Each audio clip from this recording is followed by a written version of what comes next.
Mi madre me ofreció dinero para perdonar a mi hermano por embarazar a mi prometida a 2 meses de la boda, pero me quedé con el dinero y dejé que el karma hiciera el resto. Hace 3 años estaba comprometido con una mujer, a quien llamaré Lila. En ese momento, realmente creía que era la persona con la que llegaría al altar. Lila y yo teníamos casi 5 años de relación, y lo que habíamos construido juntos parecía sólido. Teníamos metas claras, una convivencia estable, planes a futuro y una rutina que, aunque exigente por nuestras profesiones, nos mantenía unidos. Ambos éramos abogados. Nuestras vidas siempre habían sido demandantes, llenas de cargas laborales, plazos, audiencias y casos complicados. Sin embargo, aun con todo eso, hacíamos un esfuerzo por priorizarnos cuando el tiempo lo permitía. Teníamos pequeñas tradiciones, como pedir comida china los viernes o salir a caminar los domingos por la mañana, que se sentían como anclas en medio del caos. El año en que le propuse matrimonio a Lila se suponía que sería el año más feliz de nuestras vidas. Lo anunciamos con emoción, recibimos felicitaciones de amigos y familiares, y comenzamos a planear cada detalle de la boda con ilusión. Todo parecía ir por el camino correcto, hasta que algo inesperado ocurrió. Lila perdió su trabajo. La razón fue delicada. Había violado ciertas reglas de la empresa en la que trabajaba, y aunque no entraré en detalles por respeto hacia ella y porque forma parte de un capítulo complicado de su vida, diré que la compañía la despidió de manera abrupta y poco ceremoniosa. No hubo espacio para conversaciones, apelaciones ni segundas oportunidades. Solo la llamaron a una oficina, le explicaron la situación y le pidieron que entregara su gafete. Si alguna vez has conocido a un adicto al trabajo, especialmente uno con tendencias perfeccionistas, entenderás cómo una pérdida así puede hundir a una persona hasta lo más profundo. El trabajo para Lila no era solo un empleo, era una parte central de su identidad, un reflejo de su esfuerzo, disciplina y orgullo. Había construido su carrera desde cero, luchando por cada ascenso, cada reconocimiento y cada logro. Perderlo de forma abrupta la dejó tambaleante.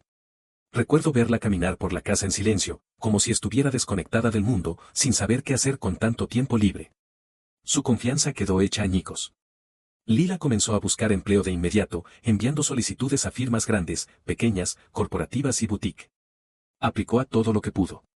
Pero su experiencia estaba muy especializada, y las oportunidades simplemente no eran muchas. Peor aún, las circunstancias de su despido no la favorecían para conseguir algo igual o mejor. Pasaron meses sin que recibiera una oferta concreta. Durante ese tiempo, yo traté de ser lo más solidario posible. Le repetía que no necesitaba preocuparse por las finanzas, que estábamos comprometidos y que era mi responsabilidad apoyarla en una etapa tan dura. Me esforcé por transmitirle tranquilidad, aunque la verdad era que ya tenía encima el estrés de la boda, la carga laboral y el miedo de que nuestra situación empeorara si se alargaba demasiado. Y aún así, sabiendo cómo era Lila, su tendencia a obsesionarse con las cosas, su ansiedad por no ser productiva, su miedo al fracaso, intenté animarla a relajarse. A soltar un poco. A no permitir que la sensación de pérdida consumiera cada parte de ella. Para mi alivio, tomó mi consejo, o al menos lo intentó. Con tanto tiempo libre, decidió perseguir un sueño que siempre había postergado, aprender paisajismo. Lo veía como una forma de reconectarse consigo misma, de hacer algo diferente, de recuperar una sensación de control. Se inscribió en una clase local y comenzó a dedicar horas a este nuevo pasatiempo. Lo que no sabía era que esa clase también la tomaba mi hermano Mason. Hablemos de Mason. Él y yo no podríamos ser más distintos. Mientras yo era el responsable, el que llevaba buenas calificaciones, el que se esforzaba por construir un futuro estable, Mason era el opuesto absoluto. Siempre fue el despreocupado de la familia, el que hacía travesuras, el que tenía una fama de mujeriego desde la secundaria. Y no era una fama injusta.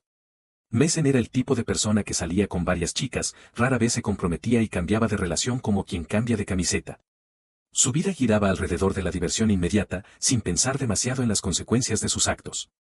Lila lo conoció al inicio de nuestra relación y sabía bien quién era él, por lo que nunca pensé que algo podría ocurrir entre ellos. Cuando me enteré de que coincidían en la misma clase de paisajismo, lo vi como una coincidencia y nada más. Pero con el tiempo, entendí que fue justo ahí cuando todo empezó a cambiar. En cuestión de semanas, comenzaron a volverse sorprendentemente cercanos. Al principio no le di importancia. Mason, siendo Mason, a veces se ofrecía a pasar por ella para llevarla a la clase. Me parecía extraño, sí, pero pensé que era simplemente él tratando de ser amable por una vez. Cuando Lila llegaba a casa, solía contarme historias sobre lo que habían hecho en clase, proyectos, diseños, pequeñas anécdotas. Incluso me enseñaba fotos de las cosas en las que habían trabajado. Yo trataba de alegrarme por ella, por verla interesada en algo después de tantos meses de frustración. Pero poco a poco, las interacciones dejaron de limitarse a la clase. Comenzaron a salir los fines de semana. Iban a museos de arte, cafés nuevos, restaurantes que normalmente Lila y yo visitábamos juntos. Actividades que habíamos compartido como pareja, pero que ahora ella elegía vivir con Mason. Y yo, con el estrés acumulado del trabajo y de la boda, sentía que me estaban cambiando el papel sin avisarme. Después, Lila empezó a cancelar nuestras noches de cita, alegando estar cansada o tener planes con Mason. Y ahí fue cuando mis alarmas comenzaron a encenderse con fuerza. No soy de los que se quedan callados dejando que algo se pudra. Así que una noche, reuniendo todo mi valor y mis sospechas, enfrenté a Lila directamente. Le pregunté si había algo entre ella y Mason. Sin rodeos. Lila se ofendió. Se sorprendió tanto que por un momento pensé que realmente estaba exagerando. Negó cualquier implicación, dijo que su amistad con Mason era platónica y que pasar tiempo con él era ligero, relajado, muy diferente a lo que vivía conmigo debido a nuestras responsabilidades. Me comparó, incluso, con un hermano mayor, y dijo que con Mason se sentía acompañada sin presión, sin expectativas. Parecía genuinamente herida de que yo siquiera lo sospechara, y en parte me hizo sentir culpable. Pero aún así, algo en su explicación no me tranquilizó. Las cosas llegaron a un punto crítico apenas 2 meses antes de la boda. Yo estaba trabajando más que nunca para asegurarme de que todo estuviera en orden. Desde que Lila perdió su empleo, había asumido todos los gastos: casa, servicios, comida, la boda completa, anillos, proveedores. Ella tenía algunos ahorros, sí, pero los reservaba para cosas personales o emergencias. Yo era quien sostenía prácticamente todo. Con la presión del trabajo, mis horas en la oficina se extendieron cada vez más. Estaba ausente. Y aunque no me culpé al principio, hoy sé que esa ausencia fue justamente lo que abrió la puerta para que ellos cruzaran una línea que jamás debieron cruzar. Una noche regresé antes de lo previsto de un viaje de negocios. Quería sorprender a Lila. Pasar la noche con ella. Recuperar algo de lo que habíamos perdido. Pero cuando estacioné mi auto y vi el coche de Mason fuera de la casa, algo en mí se congeló. Ya eran más de las 9. Mason aparecía sin avisar, sí, pero nunca a esa hora. Y nunca cuando yo no estaba. Entré con el corazón golpeando mi pecho. La sala estaba vacía, aunque la televisión seguía encendida. Había latas de cerveza en el suelo, desorden, y ahí, entre todo, algo inconfundible, la ropa interior de Lila tirada junto a una botella vacía. En ese instante supe lo que iba a encontrar. Una parte de mí quería marcharse, evitar verlo, aferrarme a una negación absurda. Pero otra parte, la que necesitaba pruebas, la que necesitaba que la verdad me golpeara de frente, me obligó a avanzar. Caminé hasta la habitación. Abrí la puerta. Y ahí estaban. Lila y Mason, entrelazados de la manera más íntima imaginable, tan absortos en lo suyo que no notaron mi presencia. Esa escena se grabó en mi memoria como una quemadura: los cuerpos, las risas ahogadas, las sábanas revueltas, la traición palpable flotando en el aire. No dije una palabra. Entré, me acerqué a Mason, lo agarré por la nuca y tiré de él hacia atrás. La sorpresa en su rostro fue casi gratificante. Después vino el terror. Lila gritó, tratando de cubrirse, pero yo no la miré. Toda mi rabia estaba dirigida a mi hermano. Le di un puñetazo directo en la nariz. Sentí el hueso crujir bajo mis nudillos. Lo golpeé una y otra vez, descargando años de paciencia, de responsabilidad, de cargar siempre con el peso de todo mientras él vivía como si su vida fuera un juego. Cuando cayó al suelo, suplicando, ensangrentado, con el rostro deformado por los golpes, me detuve. Entonces miré a Lila. Temblaba. Lloraba. Me pedía que la escuchara. Que lo explicara. Que le diera otra oportunidad. Le dije que tenía 10 minutos para salir de mi casa o la sacaría yo mismo. Se vistió como pudo, guardó cosas en una maleta con las manos temblorosas, lloró hasta quedarse sin voz. Cuando bajó las escaleras, intentó hablar conmigo de nuevo, pero lo único que hice fue quitarle el anillo de compromiso y empujarla hacia la puerta. La dejé afuera, sola, en la noche. Luego llamé a mis padres. Mi madre, siendo enfermera, atendió a Mason cuando llegó. Mi padre, furioso, me sacó al patio para evitar que lo golpeara más. Cuando Mason por fin salió, con la cara vendada y llena de moretones, tuvo el descaro de decirme que estaba enamorado de Lila. Y como si eso lo justificara, añadió que ella sentía lo mismo. Me mostró mensajes entre ellos, coqueteos, secretos, quejas sobre nuestra relación, y confesiones de Lila sobre lo infeliz que supuestamente estaba conmigo. Según él, esa era la primera vez que dormían juntos. Según él. Porque para entonces, yo ya no creía ni una sola palabra que saliera de su boca. Mientras leía esos mensajes, mi rabia volvió a hervir desde lo más profundo de mi estómago. Mason seguía hablando, intentando justificar lo injustificable, repitiendo que lamentaba haberme traicionado pero insistiendo, con una mezcla de ingenuidad y egoísmo, en que nunca antes había sentido algo así por nadie. Decía que no podía detenerse, que el amor lo había sobrepasado, y me suplicaba que lo perdonara, como si sus palabras fueran algún tipo de bálsamo capaz de borrar la escena que había presenciado horas antes. Mi papá, que había escuchado todo en silencio mientras su mandíbula se tensaba cada vez más, finalmente perdió la paciencia. No levantó la voz, pero su tono fue tan cortante que incluso yo me quedé helado. Le dijo a Mason que tenía suerte de que él no le hiciera lo mismo que yo le hice en mi propia casa. Y todos sabíamos que no lo decía en broma. La reacción de mi mamá, sin embargo, fue completamente distinta. Mason siempre había sido su favorito, su hijo especial, el que siempre necesitaba más cariño, más ayuda, más compasión. Podía ver en su rostro cómo su instinto protector se activaba incluso frente a una traición tan cruel. Luchaba entre consolarme a mí o defenderlo a él, pero como siempre, terminó inclinándose hacia donde lo había hecho toda la vida. Mi mamá comenzó a decirme que, independientemente de lo que decidiera hacer con respecto a Lila, tenía que perdonar a mi hermano. Aseguró que estaba genuinamente arrepentido, que era joven, que no había querido hacerme daño, y que dos hermanos no deberían destruir su relación por una mujer. Lo dijo con esa convicción absurda con la que las madres justifican lo injustificable, como si el vínculo sanguíneo limpiara pecados. Incluso llegó a ofrecerme dinero para compensar los gastos de la boda. Pero cuando respondí que aceptaría su cheque, aunque no pensaba disculparme ni perdonar nada, de inmediato retiró su oferta, como si el dinero viniera acompañado obligatoriamente de la absolución. La interrumpí antes de que siguiera con su discurso maternalista y le dije a ambos que no estaba de humor para sermones ni para escuchar opiniones que no necesitaba. Lo único que quería era que se llevaran a Mason lo más lejos posible de mi casa. No podía soportar verlo ni un segundo más. Mi papá asintió, entendiendo que si yo seguía en ese estado alguien saldría más lastimado, y ayudó a Mason a subir al auto. Mi mamá dudó, como siempre intentando remendarlo todo con palabras, pero finalmente lo siguió. Las semanas que siguieron fueron un infierno silencioso. Lila me enviaba mensajes todos los días. Párrafos enteros rogando perdón, intentando explicarse, repitiendo excusas que coincidían sospechosamente con lo que Mason ya me había dicho. Afirmaba que ninguno de los dos quiso herirme, que fue un error impulsivo, que se habían confundido, que la soledad y la presión la llevaron a actuar así. Excusas baratas. Historias que intentaban suavizar algo que no tenía suavidad posible. Ignoré todos los mensajes durante una semana. No merecía respuesta. Ni uno de los dos merecía verme escribir ni una palabra. Entonces, de la nada, recibí una llamada telefónica de Mason.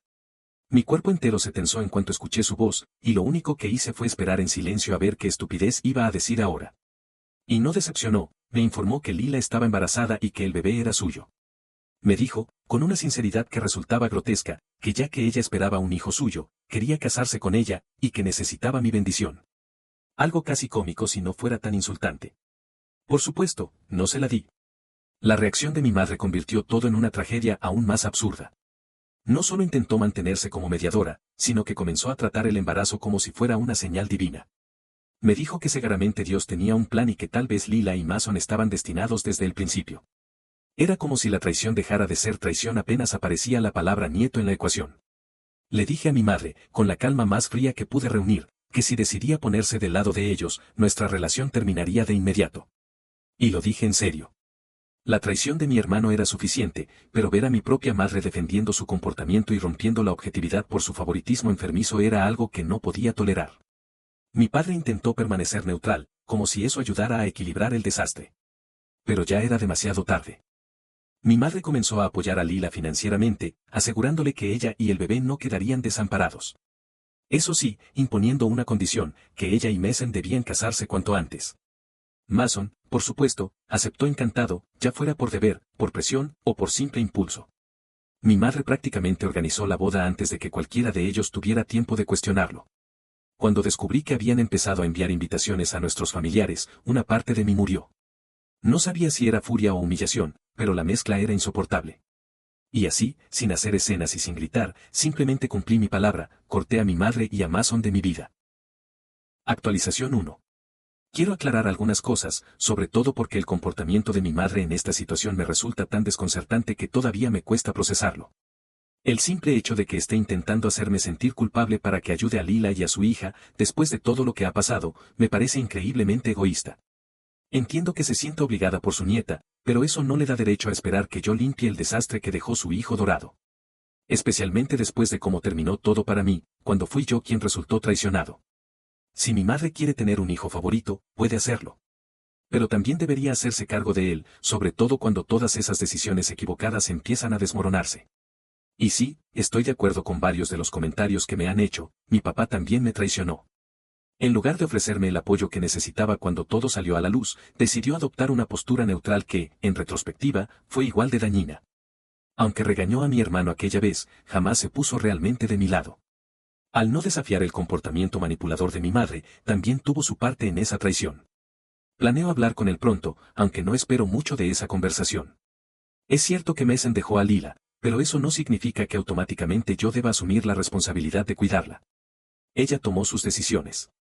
Aunque siento algo de simpatía por su situación, no le debo absolutamente nada. Que apareciera en mi puerta con una historia triste y una niña solo dejó en evidencia su desesperación, pero eso no convierte mis límites en crueldad. No la rechacé por despecho, simplemente dejé claro que no es mi trabajo reparar lo que Mason quebró. No tengo obligación de cuidar a nadie solo porque ahora están en dificultades. Y no, esa niña no es mía. Lila y yo habíamos terminado semanas antes de que quedara embarazada, y para entonces ya había pasado mucho tiempo desde que dejamos de tener intimidad. La línea de tiempo es precisa, irrefutable. No hay posibilidad alguna de que Jessie sea mi hija. Ni siquiera es tema a debatir.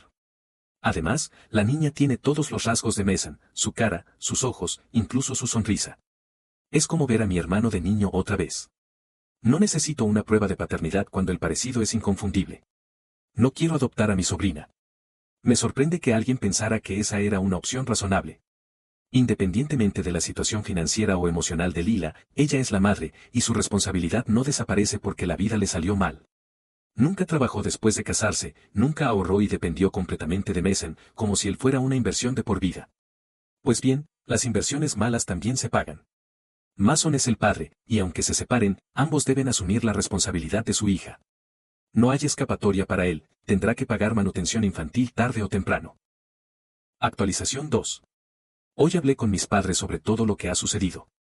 Ya sabía que mi papá había dado mi dirección a Lila, pero necesitaba escucharlo de su propia boca. Lo llamé y le pregunté directamente por qué lo había hecho, después de que le pedí repetidas veces que no compartiera mi ubicación con nadie, y mucho menos con ella. Le pregunté también por qué demonios esperaba que yo me hiciera cargo de Lila y su hija después de todos estos años. Mi papá guardó silencio unos segundos, podía sentir su incomodidad incluso a través del teléfono. Después suspiró y se disculpó.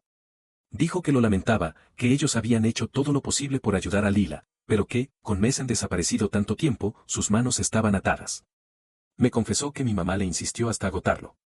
Según él, ella creía que, si veía a Lila después de tanto tiempo, quizá me ablandaría y querría ayudarla porque no tenía a dónde ir. Sentí la frustración golpearme de lleno. Le pregunté por qué pensaría que yo querría ayudar a alguien que me traicionó con mi propio hermano. ¿Qué clase de lógica retorcida era esa? Mi papá respondió que entendía mi enojo, que ni él ni mi mamá querían que las cosas terminaran así, pero que Lila y Jessie también eran familia ahora para ellos. Creía que yo era la única opción. Se disculpó nuevamente, pero ya no lo estaba escuchando. En ese momento me di cuenta de algo más profundo, mis padres jamás me habían elegido a mí. Ni siquiera esta vez. Le dije con firmeza que él y yo habíamos terminado. Que confié en él para que fuera diferente a mi madre, pero que al final los dos eran iguales. Traicioneros. Personas capaces de apuñalarte por la espalda con la suavidad con la que cierran una puerta. Le dije que perdiera mi número y que olvidara que yo existía. También le advertí que, si él o mi madre se atrevían a aparecer en mi casa, llamaría a la policía. Mi papá intentó excusarse otra vez, suplicó que lo escuchara, pero ya no estaba dispuesto a seguir cargando culpas que no eran mías. Colgué sin dejarlo terminar y bloqueé su número en ese mismo instante. Lo que hizo es imperdonable. Y no hay vuelta atrás. Actualización 3. Ha pasado casi un mes desde la última vez que escribí. Finalmente pude localizar a Mason con la ayuda de un amigo. Resulta que Lila tenía razón, Mason estaba viviendo con su última conquista en un pueblo cercano, como si no tuviera responsabilidades, como si no tuviera familia, como si jamás hubiera arruinado vidas enteras a su paso. No me sorprende. Así ha sido siempre. A veces me cuesta creer que sea el mismo tipo que una vez me dijo, con toda seriedad, que estaba enamorado de Lila. El mismo que puso mi vida patas arriba. El mismo que después, cuando se aburrió, simplemente la dejó con una niña en brazos y se mudó con otra mujer como quien cambia de camiseta. Lila lo sabía. Sabía cómo era mi hermano y aún así decidió engañarme con él. No siento lástima por lo que le está pasando. Es como cuando alguien te advierte que algo quema y decides tocarlo de todos modos, te vas a quemar, y esa quemadura es tuya. Después de confirmar dónde estaba Mason, le envié la dirección a Lila. No quería involucrarme más en su drama, pero tampoco quería que una niña completamente inocente, siguiera sufriendo por las decisiones de sus padres. Le di un último consejo: contratar a un abogado y presentar la demanda de divorcio y de manutención infantil cuanto antes de que Mason se marchara a otro lugar. Lila me agradeció. Pude escuchar alivio en su voz. Se disculpó otra vez, como tantas veces antes. Pero ya no tenía caso. Le mandé un mensaje claro: esto es todo lo que haré por ti, no vuelvas a contactarme ni a aparecer en mi puerta. Lo que alguna vez hubo entre nosotros dejó de existir hace años. Solo quería recuperar mi paz, esa que ella y Mason destruyeron sin pensarlo. Actualización 2. Hoy hablé con mis padres sobre todo lo que ha sucedido. Ya sabía que mi papá había dado mi dirección a Lila, pero necesitaba escucharlo de su propia boca. Lo llamé y le pregunté directamente por qué lo había hecho, después de que le pedí repetidas veces que no compartiera mi ubicación con nadie, y mucho menos con ella. Le pregunté también por qué demonios esperaba que yo me hiciera cargo de Lila y su hija después de todos estos años. Mi papá guardó silencio unos segundos, podía sentir su incomodidad incluso a través del teléfono. Después suspiró y se disculpó. Dijo que lo lamentaba, que ellos habían hecho todo lo posible por ayudar a Lila, pero que, con Mason desaparecido tanto tiempo, sus manos estaban atadas. Me confesó que mi mamá le insistió hasta agotarlo. Según él, ella creía que, si veía a Lila después de tanto tiempo, quizá me ablandaría y querría ayudarla porque no tenía a dónde ir. Sentí la frustración golpearme de lleno. Le pregunté por qué pensaría que yo querría ayudar a alguien que me traicionó con mi propio hermano. ¿Qué clase de lógica retorcida era esa? Mi papá respondió que entendía mi enojo, que ni él ni mi mamá querían que las cosas terminaran así, pero que Lila y Jassy también eran familia ahora para ellos. Creía que yo era la única opción. Se disculpó nuevamente, pero ya no lo estaba escuchando. En ese momento me di cuenta de algo más profundo: mis padres jamás me habían elegido a mí. Ni siquiera esta vez. Le dije con firmeza que él y yo habíamos terminado. Que confié en él para que fuera diferente a mi madre, pero que al final los dos eran iguales. Traicioneros. Personas capaces de apuñalarte por la espalda con la suavidad con la que cierran una puerta. Le dije que perdiera mi número y que olvidara que yo existía. También le advertí que, si él o mi madre se atrevían a aparecer en mi casa, llamaría a la policía. Mi papá intentó excusarse otra vez, suplicó que lo escuchara, pero ya no estaba dispuesto a seguir cargando culpas que no eran mías. Colgué sin dejarlo terminar y bloqueé su número en ese mismo instante. Lo que hizo es imperdonable. Y no hay vuelta atrás. Actualización 3. Ha pasado casi un mes desde la última vez que escribí. Finalmente pude localizar a Mason con la ayuda de un amigo. Resulta que Lila tenía razón: Mason estaba viviendo con su última conquista en un pueblo cercano, como si no tuviera responsabilidades, como si no tuviera familia, como si jamás hubiera arruinado vidas enteras a su paso. No me sorprende. Así ha sido siempre. A veces me cuesta creer que sea el mismo tipo que una vez me dijo, con toda seriedad, que estaba enamorado de Lila. El mismo que puso mi vida patas arriba. El mismo que después, cuando se aburrió, simplemente la dejó con una niña en brazos y se mudó con otra mujer como quien cambia de camiseta. Lila lo sabía. Sabía cómo era mi hermano y aún así decidió engañarme con él. No siento lástima por lo que le está pasando. Es como cuando alguien te advierte que algo quema y decides tocarlo de todos modos, te vas a quemar, y esa quemadura es tuya. Después de confirmar dónde estaba Mason, le envié la dirección a Lila. No quería involucrarme más en su drama, pero tampoco quería que una niña completamente inocente, siguiera sufriendo por las decisiones de sus padres. Le di un último consejo: contratar a un abogado y presentar la demanda de divorcio y de manutención infantil cuanto antes de que Mason se marchara a otro lugar. Lila me agradeció. Pude escuchar alivio en su voz. Se disculpó otra vez, como tantas veces antes. Pero ya no tenía caso. Le mandé un mensaje claro: esto es todo lo que haré por ti, no vuelvas a contactarme ni a aparecer en mi puerta. Lo que alguna vez hubo entre nosotros dejó de existir hace años. Solo quería recuperar mi paz, esa que ella y Mason destruyeron sin pensarlo. Actualización 4. Para que puedan entender esta actualización, necesito dar un poco de contexto sobre mi hermano. Mason nunca terminó la universidad. Desde que la dejó, se ha mantenido de trabajos temporales, siempre saltando de un lugar a otro sin atarse a nada ni a nadie. Últimamente estaba tomando una clase de paisajismo, según él, para conseguir algo estable. Pero esos trabajos suelen ser perfectos para desaparecer cuando le conviene, y si han seguido mis publicaciones, ya saben hacia dónde voy. Sí, mi hermano se mudó. O mejor dicho, se fugó. Al parecer, supo que Lila lo buscaba para demandarlo por manutención, y su primera reacción fue huir de la casa de su novia. Cuando Lila fue a hablar con ella, Mason ya se había ido. La novia afirmó no saber dónde estaba, aunque quién sabe si era verdad o solo estaba cubriéndolo.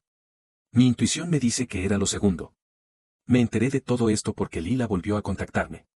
Me escribió un correo largo explicándome la situación y pidiéndome que la ayudara otra vez a encontrarlo. Me traicionó de nuevo al romper mi petición de no contactarme jamás. Le respondí que no pensaba ayudarla en nada. Que ya había hecho más de lo que debía. Poco después aparecieron mis padres en mi casa, tocando la puerta como si nada hubiera pasado. Mi padre intentó disculparse detrás de mi madre, pero ya no había nada que escuchar. Les dije en la cara que no volvería a gastar un centavo más en Lila. Ya había perdido demasiado dinero en una boda que nunca ocurrió, boda que ellos consideraron irrelevante.